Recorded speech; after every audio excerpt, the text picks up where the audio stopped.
E Ele diz, glória a Deus, é eu que sou,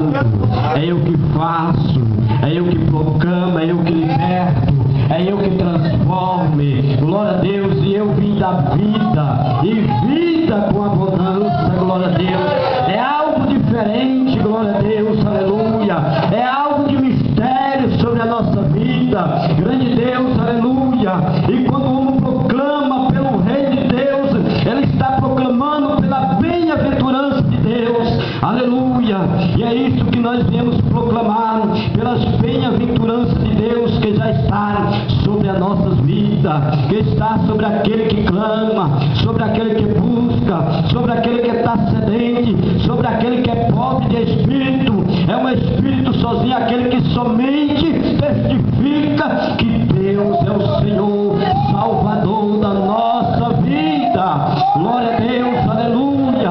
é esse que nós temos, é esse que vai, glória a Deus, aleluia, nos levar para o céu em Cristo Jesus, é esse que nos transforma, é esse que liberta o pecador, é esse que põe algo dentro da vida do ser humano e diz: agora eu vou fazer você um instrumento nas minhas mãos, glória a Deus, aleluia, e é isso que nós estamos sentindo, é isso que nós estamos vivendo, glória a Deus, esta noite, a vontade de dar glória a Deus, a vontade de glorificar a Deus, a vontade de dizer que o Senhor é maravilhoso, a vontade de dizer, glória a Deus, aleluia, que culto maravilhoso, que presença maravilhosa, é porque a nossa vida está transportando, é porque a nossa vida está cheia, glória a Deus, aleluia, é porque o Espírito Santo de Deus, aqui ele se faz presente, glória a Deus, as bem-aventuranças do Senhor, é um novo testamento para a nossa vida, que nós estamos vivendo